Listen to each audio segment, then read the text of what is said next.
Hi, it's Rob. Recently, I created a video on building a Spring Boot CRUD app and deploying it to AWS using Elastic Beanstalk.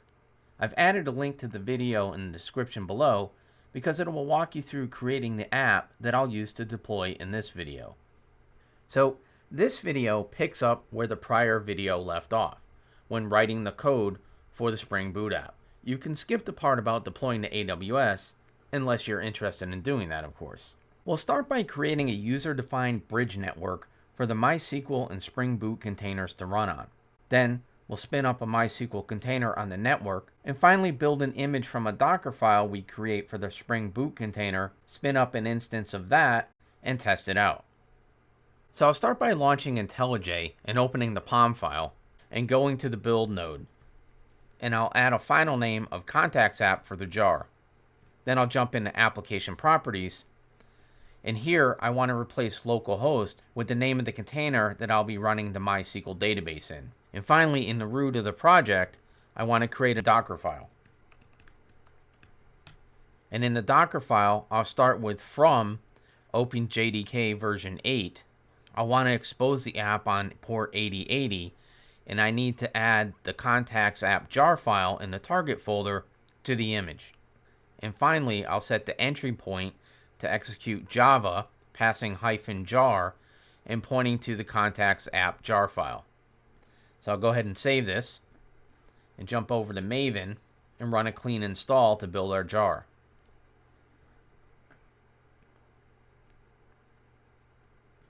And now the contacts-app.jar file has been built and put in the target folder. So now I can exit IntelliJ.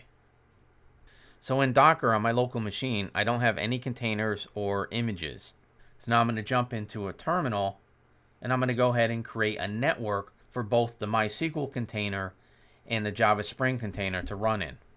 First, I'll do a docker network ls to see which networks I have on my machine, and then I'll execute docker network create, passing the driver for a bridge network, and I'll name the network my bridge network.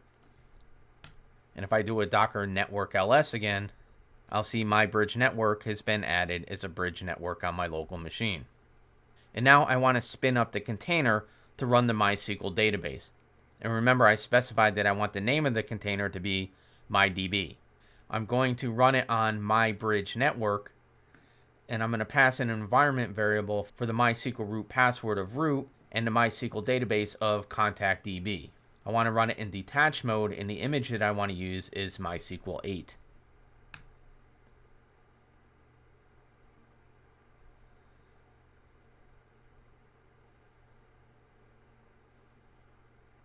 So now if I do a docker container ls, I'll see the MyDB container running. So now I'll execute docker exec to get into a bash shell in the MyDB container.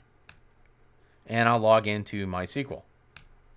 Executing a show databases command shows the contact database.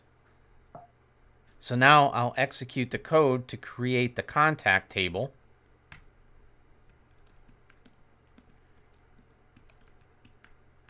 And then do a select from it, and we get no results returned, which makes sense. Now in another terminal,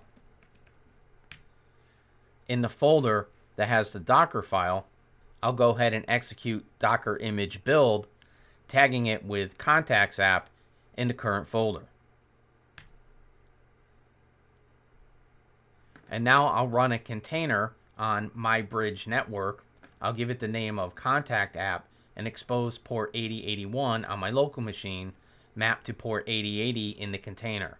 I'll run it in detached mode and use the contacts app image I just created. And a docker container ls shows the two running containers. So now if I launch Postman and go over to Docker and jump into the container, if I do a GET request to localhost 8081 to the /contacts route, we see that I get an empty array back.